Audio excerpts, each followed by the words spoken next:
오후장에 시원하게 오를 반격주를 찾아보겠습니다. 여심저격 시간 이지스탁의 이지은 대표님과 함께합니다. 대표님 안녕하세요. 안녕하세요. 네, 어서 오십시오.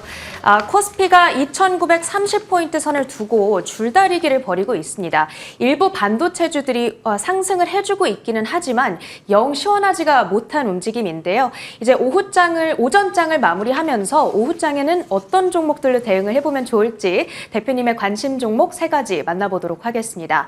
먼저 오늘의 첫 번째 종목입니다. 첫 번째로는 윙잇푸드를 준비해 주셨는데 이거 보니까 중국 회사고 사업 내용은 좀 클래식하더라고요.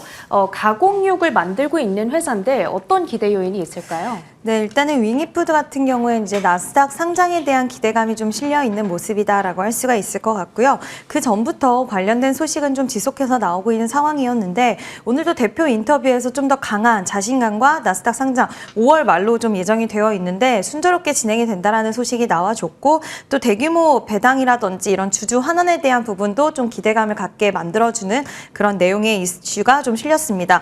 사실 그동안 이제 윙잇푸드의 상승세를 보면 굉장히 단기적으로 가파른 상승세가 나왔기 때문에 좀 고점 부근이라고 인식이 될 수도 있고 오늘 또 1,900원을 넘어서면서 최고가를 좀 기록을 해줬는데 일단 장기적으로 봤을 때는 이 종목 같은 경우에는 2,000원 이상의 시세에서 나왔던 종목이기 때문에 지금 같은 시장의 분위기 그리고 나스닥 상장에 대한 것들이 이제 뭐 기대감 소멸로 볼 수도 있겠지만 저는 추가적인 상승 또한 좀 가능할 수 있다라고 보고 있는데 다만 지금 이제 올라타기에는 살짝 좀 부담스러운 구간이라고 볼 수가 있을 것 같고요. 좀 눌렸을 때는 한번 좀 도전을 해볼 만한 종목이 아닐까라고 보는데 최소 그래도 한 이 정도 가격까지는 내려오면 한 1,800원 이하로 좀 내려오면 다시 한번 좀 눌렸다가 좀 단기적으로 슈팅이 나올 수 있기 때문에 좀 짧게 정말 좀 단타식으로 네. 당일식으로 좋아하시는 분들은 오후장에도 한번 눌림 있으면 한번 공략해 보시면 어떨까라는 의견 드리고 싶습니다. 네, 나스닥 상장 이슈가 있었던 윙잇푸드 1,800원에서 단기적인 관점으로 좀 지켜보자고 말씀 주셨습니다. 변동성에 좀 유의를 해보시길 바라겠고요. 이어서 오늘의 두 번째 종목 열어보겠습니다. 다음으로는 ABL 바이오인데요. 이제 면역 항암 쪽 기업에 해당을 하는데 이틀째 기관 매수세가 유입이 되면서 탄력적인 움직임을 보입니다. 계속해서 상승 갈까요?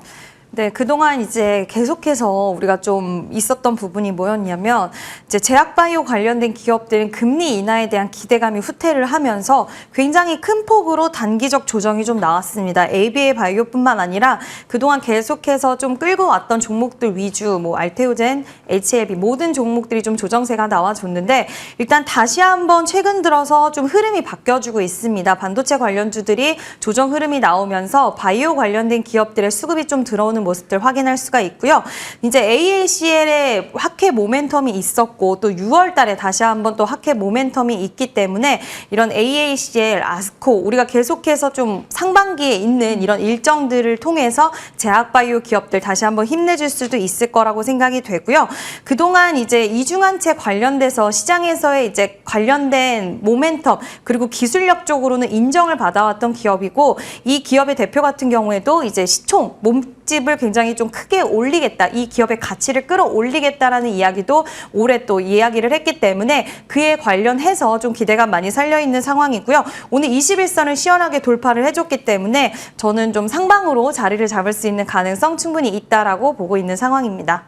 네, 6월에 있을 이벤트에 따른 모멘텀까지 받아갈 것으로 예상 주셨습니다. ABL 바이오였고요. 마지막으로 오늘의 세 번째 종목까지 열어보도록 하겠습니다. KB금융입니다. 이제 어제부터 시장에서는 밸류업 모멘텀이 다시 한번 부각되고 있는 움직임인데요. 그 안에서 KB금융 어떤 투자 포인트 있을까요? 네, 일단은 뭐 밸류업 관련돼서 그동안 또 기대감이 쑥 죽었다가 이제 정치적 불확실성 이슈가 좀 해소가 되고 나서 오히려 좀 밸류업 관련돼서 우려하는 목소리도 있었지만 지금 정부 쪽에서는 계속 좀 속도를 내는 그런 모습을 보여주고 있는데요. 최상목 부총리 같은 경우에 특히 이제 밸류업 관련해서 계속해서 좀 드라이브를 걸고 있는 상황인데 법안 통과에 대한 부분은 있기는 하지만 지금 최근에 소식들을 보더라도 거래소에서 4차 밸류업 자문단 회의를 오늘 또 열었고 거기다가 자율공시, 밸류업 자율공시를 하반기에서 5월로 앞당긴다는 소식 오늘 또 나와주면서 지금 관련된 은행 관련주도 흐름이 좀 강한데요. 그중에 KB금융 같은 경우에는 실적에 좀 기대감이 아니라 우려심이 많이 있었습니다. 왜냐하면 ELS 판매 금액이 가장 많았기 때문에 이제 ELS에 대한 부분도 일회성 비용이 많이 발생할 수 있을 거다라는 우려감이 있었지만 지난해부터 계속해서 충당금을 쌓아왔던 상황이고요.